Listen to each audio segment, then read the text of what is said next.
Hello अस्मिता, तिमी कहाँ हो? तिमी जसरी भए पनि कन्ट्याक्टमा आइदेऊ त। तिमीलाई कन्ट्याक्टमा ल्याउनलाई नै तिम्रो फोटो हाल्नु पर्ने अवस्था आयो, त्यसैले मैले फोटो हालेर। तिमी जसरी हुन्छ तिमी कन्ट्याक्टमा आइदेऊ प्लिज। तिमीले गर्न खोजेको के हो? साथीहरूलाई परदेशको ठाउँमा तडपाएर अरूसँग भएको चिजहरू लिएर आफू कन्ट्याक्टलेस भएर कहिलेसम्म बस्छु भने, कहिलेसम्म शान्ति तरिकाले बस्छु भन्ने सोचेकी छेउ वहाँ भन त। तिमीलाई अलिकति लाज लाग्दैन? साथीहरूलाई रुवाएर साथीहरूलाई लुटेर हिँड्दा तिमीलाई अलिकति लाज लागेन? कति ठुलो कुरा गर्थ्यौ त तिमीले, भन त। साथीहरू जहाँ भेटिएको त्यही छुट्छन् अरे।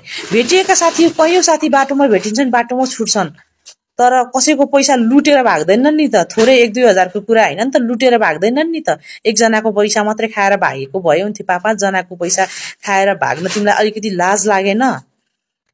त्यसैले तिमी जसरी हुन्छ कन्ट्याक्टमा आइदेऊ र प्लिज। तपाईले उसको नाम पुरा नाम अस्मिता पोखरेल हो, उसको घर झापा भन्थ्यो हामीलाई चाहिँ, तर पासपोर्टमा उसको घर पासपोर्टमा उसको 5 थर लेखेको छ, तर कहाँको हो हामीलाई पनि फुल थाहा छैन। प्लिज सबैजनाले सेयर गरिदिनु होला र उसको आफन्तहरूले चिन्ने जति साथीहरूले उसलाई यो भिडियो पठाइदिनु होला। मलाई धेरै बोल्न आउँदैन, यो साथीले गर्दा अहिले मर्नु र बाँच्नुको अवस्थामा पारेको छ। प्लिज सबैजनाले सेयर गरिदिनु होला।